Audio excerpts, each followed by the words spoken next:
దండకారణ్య సంసార యాత్రికుల శరణు ఘోషలు విని రోజు శబరీష పాపాలు దోషాలు ప్రక్షాళనము చేయు పంపా నదీ తీర ఎరుమే నివాస నియమాల మాలతో సుగుణాల మెట్లపై నడిపించి కనిపించు అయ్యప్ప స్వామి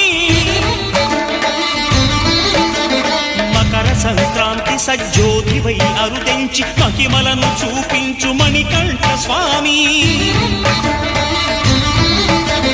కర్మబంధము బాపు ధర్మశాస్త్ర